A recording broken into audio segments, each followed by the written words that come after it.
Say your name for me, please, ma'am. Jackie, Baley, Chaumet. My name is NatalieJ, and welcome to the Night Train for those of you joining the second segment of my show. I have with me this evening a young lady by the name of Jacqueline Baley Chaumet.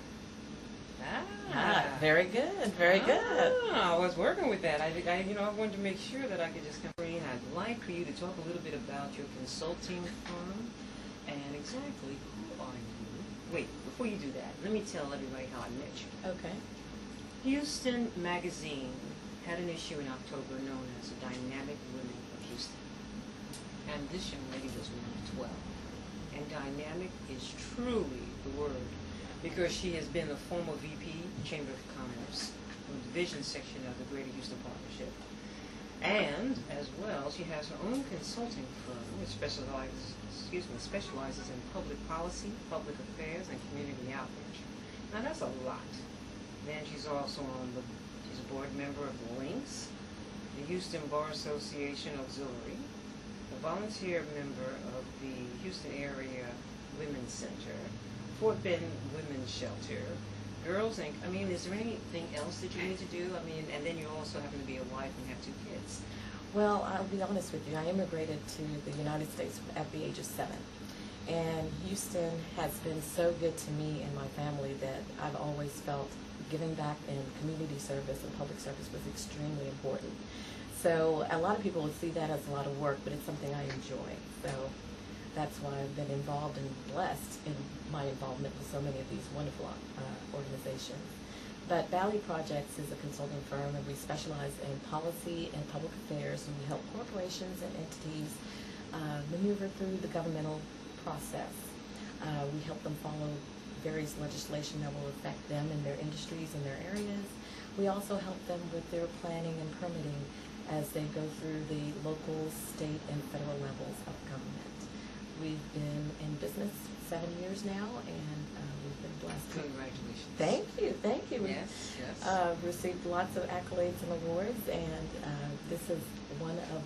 this opportunity has been one of many that we've received within the last couple of years. Anything else? Well, No, one of the things that I really wanted you to focus on, though, was explain your community outreach portion. Sure. One of the things that we are doing right now is following a lot of bills going through the 80th legislative session that began in January. There are many different bills that are coming through that are going to impact us as a city, as a state, and we've been following those for various different entities.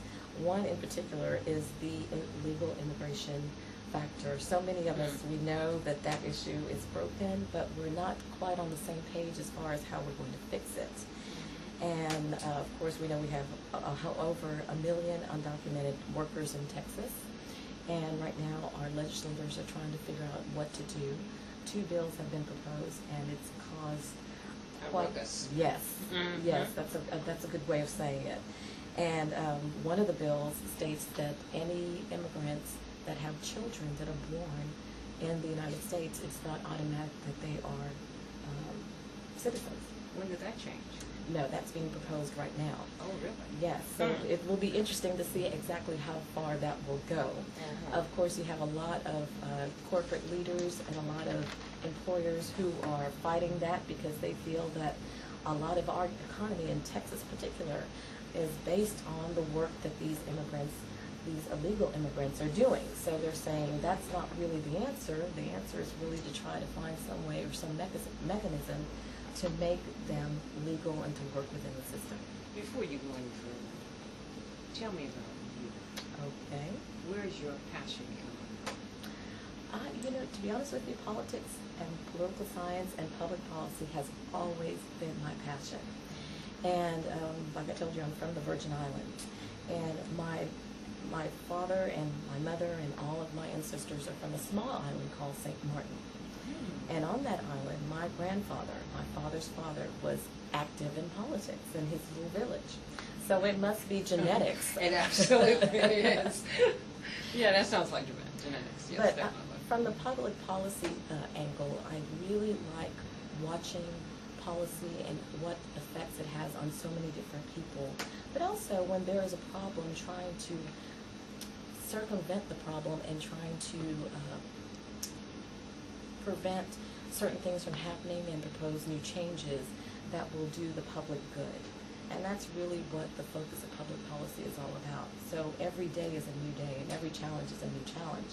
But so many great things come out from the study of public policy. And it has fascinated me from day one, and that's why both my undergrad and graduate degrees are in public policy. Another thing that you're involved.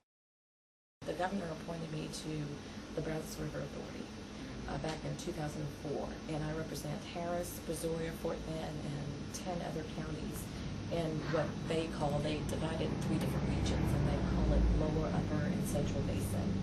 And it covers 840 miles across Texas. And basically, the Brazos River Authority is the longest river in the state. And what it does, we control water quality. We provide water and wastewater facility treatment to various organizations and cities and entities throughout the state. And one of our biggest projects is in Brazoria County right now in Freeport, which is the desalinization project, because a lot of people don't realize, because when you turn on the faucet and the water comes out, you really don't think about water as a critical issue.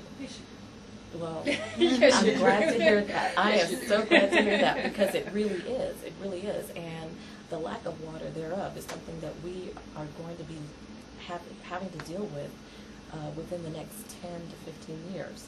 So BRA is coming up with new and different ways, and desalinization is just one of them, of trying to come up with more water to meet our needs, because our population just continues to grow. And as our population continues to grow, our need for water continues. So it's been a real challenge, and it's been a great opportunity. It's a 6-year appointment, and the governor so far has been pleased with me, so I think I'll stick it out. And you're in your 3rd year? I'm in my 3rd year, yes. Tell me a little bit more about the water bill. Are you involved with, there are a lot of chemicals and things that we have placed in the water now. Is that part of the issues that you handle? Yes, water quality is a huge issue. In fact, we just received a grant from our state sister board, which is called the Texas Commission on Environmental Quality.